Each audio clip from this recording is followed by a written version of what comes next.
तो दोस्तों आज हम पढ़ने वाले क्लास 9 सिविक्स का चैप्टर नंबर 3 जिसका नाम है इलेक्टोरल पॉलिटिक्स। इस चैप्टर में हम इलेक्शन के बारे में जानेंगे कि इलेक्शन क्या होते हैं, कैसे होते हैं और क्यों होते हैं।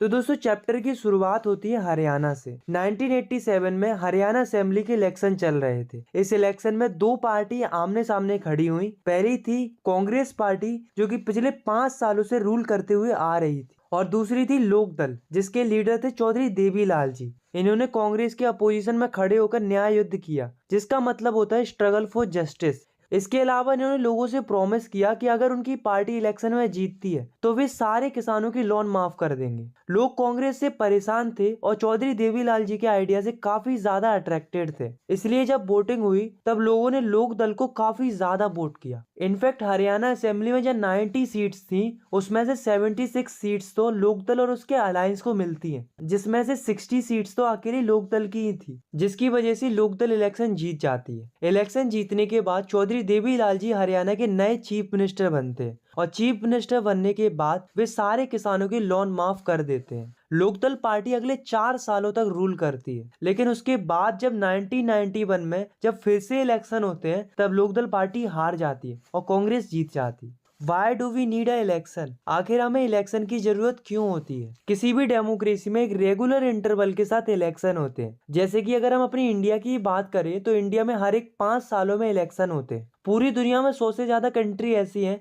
जहां पर रिप्रेजेंटेटिव को चुनने के लिए इलेक्शन होते हैं। अब सवाल ये उठता है कि क्या बिना इलेक्शन की भी डेमोक्रेसी हो सकती है? ऑफ कोर्स हो सकती है। अगर सारे लोग आपस में बैठकर मिलजुल कर कोई डिसीजन ले तो बिना इलेक्शन के भी काम चल सकता है, लेकिन ये एक छोटी कम्युनिटी के लिए ठीक है, बड़ी कम्युनिटी के लिए ये पॉसिबल नहीं है। क्योंकि अगर हम अपनी इंडिया की बात करें तो इंडिया में 140 करोड़ लोगों की जनसंख्या है, तो ऐसा तो हो नहीं सकता कि 140 करोड़ लोग एक साथ बैठकर डिसीजन ले सकते। पर एक चीज हो सकती है कि जो सारे लोग अपने आप से ही कुछ लोगों को चुन लें जो उनके हिसाब से उनके लिए सही रहेंगे डिसीजन लेने के लिए। पर इसमें भी एक प्रॉब्लम है कि बिना इलेक्शन के इतने सारे लोगों में से अच्छे लीडर चुने कैसे?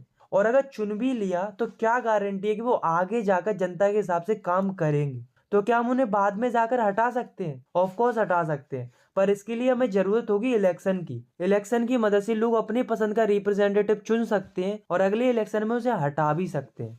What makes an election democratic? ऐसी क्या चीजें हैं जो इलेक्शन को डेमोक्रेटिक बनाती है? फर्स्ट, इलेक्शन को हम तभी डेमोक्रेटिक कह सकते हैं जब हर एक व्यक्ति के पास अपना एक वोट हो और उस वोट की एक वैल्यू हो। सेकंड, किसी भी कंट्री में फ्री इलेक्शन होने चाहिए और लोगों के पास चॉइस होनी चाहिए। थर्ड है, इलेक्शन रेगुलरली होने चाहिए हर कुछ सालों में। फोर्थ है, जिस कैंडिडेट को लोगों ने वोट देकर चूज किया है उसे ही इलेक्ट किया जाना चाहिए। फिफ्थ है, election free and fair manner में होने चाहिए जिससे लोग जिसे चाहें उसे वोट दे सके बिना किसी डर के।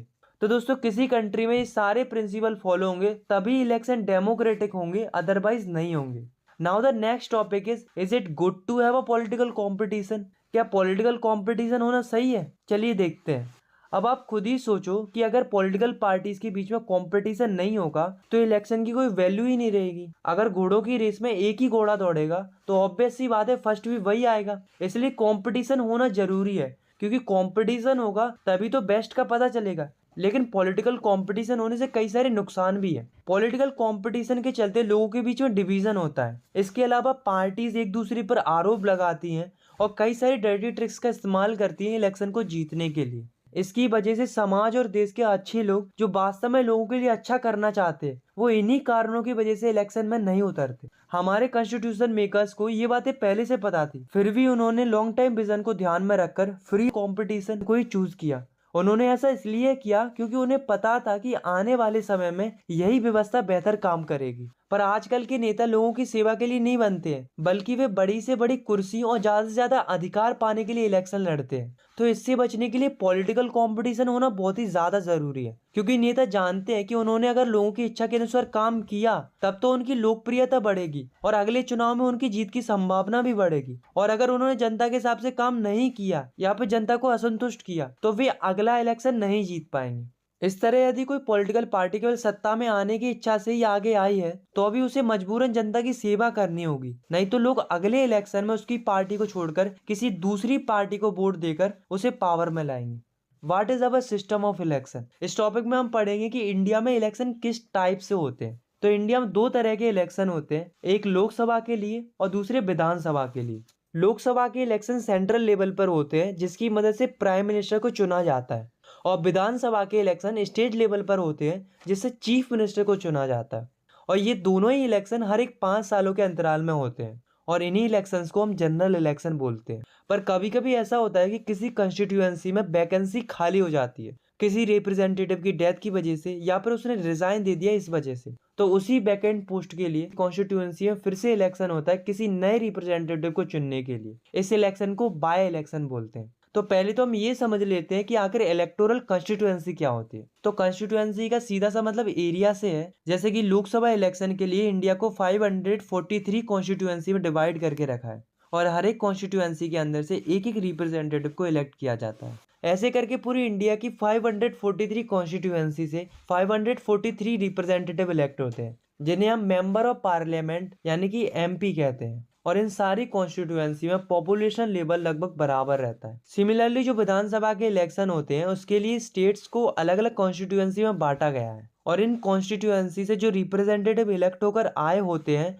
उन्हें मेंबर ऑफ लेजिस्लेटिव असेंबली कहते हैं, यानी कि एमएलए कहते हैं। इसके अलावा जो लोकल इलेक्शन भी होते हैं जैसे कि पंचायत और नगर पालिका के, तो उनमें भी यही तरीका अपनाया जाता है जिसमें विलेज और सिटी को अलग अलग वार्ड में बांट दिया जाता है, और प्रत्येक वार्ड के लिए एक एक मेंबर इलेक्ट होता है। Now we talk about reserve constituency. तो दोस्तों जो हमारे कॉन्स्टिट्यूशन मेकर्स थे उन्होंने रिजर्व्ड कॉन्स्टिट्यूएंसी का सिस्टम बनाया। मतलब जो समाज के वीकर सेक्शन के लोग हैं जैसे कि एससी और एसटी कैटेगरी के लोग, उनके लिए सीट्स रिजर्व की गई हैं। मतलब अगर कोई कॉन्स्टिट्यूएंसी एससी कैंडिडेट के लिए रिजर्व की गई है तो उस कॉन्स्टिट्यूएंसी से केवल एससी कैटेगरी का एक कैंडिडेट इलेक्शन लड़ सकता है, और अगर कोई कॉन्स्टिट्यूएंसी एसटी कैंडिडेट के लिए रिजर्व की गई है तो वहां से केवल एसटी कैटेगरी का ही कैंडिडेट इलेक्शन में खड़ा हो सकता है। तो ये जो रिजर्व कॉन्स्टिट्यूएंसी का सिस्टम है उसे हमारे कॉन्स्टिट्यूशन मेकर्स ने इसलिए इंक्लूड किया ताकि जो पिछड़े लोग हैं वो आगे आ पाए और वो भी इलेक्शन लड़ पाए, क्योंकि ऐसे लोगों के पास ना ही रिसोर्सेस होती हैं और ना ही एजुकेशन होती है और ना ही इनका किसी से कांटेक्ट होता है। तो ऐसे में इनका जीतना तो लगभग इम्पॉसिबल हो जाता है। तो इसके लिए रिजर्व कॉन्स्टिट्यूएंसी का सिस्टम इंट्रोड्यूस किया गया ताकि पावरफुल लोग ही हमेशा इलेक्शन ना जीतते रहे, वीकर सेक्शन के लोगों को ही बराबर मौका मिले इलेक्शन जीतने का। तो अब हम बात करते हैं कि कितनी कितनी सीटें रिजर्व की गई हैं एससी और एसटी कैटेगरी के कैंडिडेट्स के लिए। तो 2012 की रिपोर्ट के अनुसार लोकसभा के लिए 84 सीट्स एससी कैटेगरी के लिए रिजर्व की गई हैं और 47 सीट्स एसटी कैटेगरी के लिए रिजर्व की गई हैं।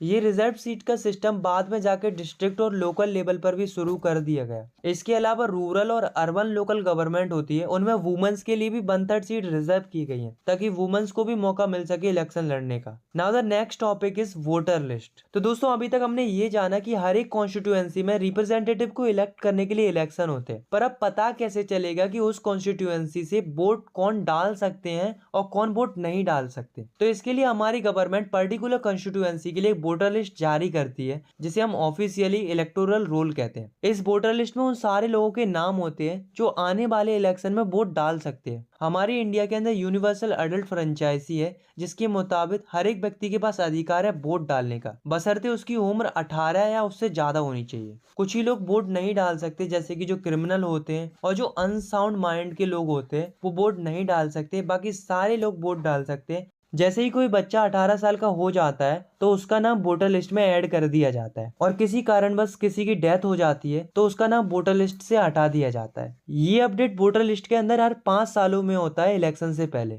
इसके अलावा गवर्नमेंट एक कार्ड इशू करती है जिसे इलेक्शन फोटो आइडेंटिटी कार्ड यानी कि इपिक बोलते हैं, बट इसको हम सिंपल भाषा में वोटर आईडी भी बोलते हैं। ये कार्ड उन लोगों को इशू कराया जाता है जिनका नाम वोटर लिस्ट में होता है, और जब भी कोई वोट डालने जाता है तब इस कार्ड को वो अपने साथ ले जाता है as a proof. Nomination of candidate, इसका मतलब होता है कि अगर किसी को इलेक्शन में खड़ा होना है तो वो कैसे पार्टिसिपेट करेगा। चलिए देखते हैं। तो होता क्या है कि अगर किसी की एज 18 साल है तो वो केवल वोट डाल सकता है, इलेक्शन नहीं लड़ सकता। अगर किसी को इलेक्शन लड़ना है तो उसके लिए उसकी मिनिमम एज 25 ईयर होनी चाहिए, तभी वो इलेक्शन में एज अ रिप्रेजेंटेटिव खड़ा हो सकता है। आप अपनी खुद की पार्टी बनाकर इलेक्शन में खड़े हो सकते हो, या फिर अगर आपको किसी बड़ी पार्टी का टिकट मिल जाता है तो आप उस पार्टी के बिहाफ में इलेक्शन लड़ सकते हो। इलेक्शन लड़ने के लिए कैंडिडेट को एक नॉमिनेशन फॉर्म भरना होता है, जिसमें कैंडिडेट को अपनी सारी जानकारी भरनी होती है। इसके साथ साथ उसको कुछ स्पेसिफिक अमाउंट भी पे करनी पड़ती है as a security deposit. Supreme court ने कुछ चीजें कंपलसरी कर दी हैं, जैसे कि जो भी कैंडिडेट इलेक्शन लड़ेगा उसको अपने बारे में बहुत सी चीजें डिस्क्लोज करनी पड़ेंगी, जैसे कि उसकी एजुकेशन क्वालिफिकेशन क्या है, उसके पास प्रॉपर्टी कितनी है, उसके ऊपर कोई क्रिमिनल केस पेंडिंग तो नहीं है। इन सब चीजों को वेरीफाई किया जाता है और कैंडिडेट की ये सारी जानकारी लोगों के बीच ओपन कर दी जाती, ताकि वोटर्स को पता रहे कि वो किस टाइप के कैंडिडेट को वोट दे रहे हैं। Election campaign. अब दोस्तों ऐसा तो हो नहीं सकता कि इलेक्शन हो और कोई पार्टी और कैंडिडेट अपना प्रचार प्रसार ना करे। जैसा कि आप इन पिक्चर्स में देख सकते हो कि कई सारी पार्टी रैली करती हैं, पब्लिक मीटिंग करती हैं, इंटरव्यू होते हैं, टेलीविजन पर एडवर्टाइजमेंट होते हैं। ये क्यों होते हैं? ताकि रिप्रेजेंटेटिव या कैंडिडेट अपने बारे में जनता को बता सके और डिस्कशन कर सके लोगों से। इसके लिए इलेक्शन कमीशन 2 हफ्तों का टाइम देता है। इन 2 हफ्तों में कैंडिडेट लोगों से कई सारे वादे करते हैं और कई सारे ऐसे इश्यूज पर फोकस करते हैं जिनसे उनको ज्यादा वोट मिल सकते हैं। इलेक्शन को जीतने के लिए पहले भी बहुत सारे लोगों ने कई सारे स्लोगन दिए थे, जैसे कि 1971 लोकसभा इलेक्शन के लिए इंदिरा गांधी ने एक स्लोगन दिया था, गरीबी हटाओ। ऐसे ही 1971 में भारतीय जनता पार्टी ने एक स्लोगन दिया, सेफ डेमोक्रेसी का। 1977 बंगाल असेंबली इलेक्शन में लेफ्ट फ्रंट ने लैंड फॉर टिलर का स्लोगन दिया और 1983 आंध्र प्रदेश असेंबली इलेक्शन में तेलुगु देशम पार्टी के लीडर एनटी रामाराव ने एक स्लोगन दिया था, जो कि था protect the self respect of Telugus. तो ये कुछ सक्सेसफुल स्लोगन थे जो कि इस्तेमाल किए गए थे इलेक्शन के टाइम पर। अब दोस्तों हम बात करते हैं ऐसी क्या चीजें हैं जो पॉलिटिकल पार्टी और कैंडिडेट अपने इलेक्शन कैंपेन के दौरान इस्तेमाल नहीं कर सकते। तो पहली चीज है कि कोई भी कैंडिडेट या पार्टी किसी भी वोटर को डरा धमकाकर और पैसे देकर मजबूर नहीं कर सकती वोट डालने के लिए। सेकंड है कि कोई भी पार्टी और कैंडिडेट रिलीजन और कास्ट का इस्तेमाल करके वोट नहीं मांग सकते। थर्ड है कि कोई भी कैंडिडेट और पॉलिटिकल पार्टी अपनी इच्छा से कितने भी पैसे खर्च नहीं कर सकती इलेक्शन कैंपेन के लिए। लोकसभा इलेक्शन में कोई भी कैंडिडेट और पार्टी एक कॉन्स्टिट्यूएंसी के लिए केवल 25 लाख ही खर्च कर सकती है, उससे ज्यादा नहीं। और अगर बात करें विधानसभा इलेक्शन की, तो उसमें एक कॉन्स्टिट्यूएंसी के लिए केवल 10 लाख रुपए ही खर्च कर सकती है। अगर कोई पार्टी या कैंडिडेट इससे ज्यादा खर्च करता है तो कोर्ट उस इलेक्शन को रिजेक्ट भी कर सकता है। फोर्थ है कि कोई भी पॉलिटिकल पार्टी और कैंडिडेट अपने निजी प्रचार प्रसार के लिए गवर्नमेंट व्हीकल्स और ऑफिशियल्स का इस्तेमाल नहीं कर सकती। फिफ्थ है कि कोई भी पार्टी और कैंडिडेट कोई भी प्लेस ऑफ वर्शिप पर इलेक्शन प्रोपोगेंडा स्प्रेड नहीं कर सकते। सिक्स्थ है, जब इलेक्शन अनाउंस हो गए हैं तो उसके बाद से कोई भी मिनिस्टर कोई भी नया प्रोजेक्ट नहीं ले सकते। Polling and counting of votes. Finally ये सारी प्रोसेस के बाद वो दिन आता है जिस दिन सारे लोग वोट करने जाते हैं। इस दिन को वोटिंग डे बोलते हैं। तो जिस भी पर्सन का नाम वोटर लिस्ट में होता है वो अपने नजदीकी पोलिंग बूथ में वोट डालने जाता है। पोलिंग बूथ बेसिकली एक जगह होती है जहाँ पर वोट डाले जाते हैं।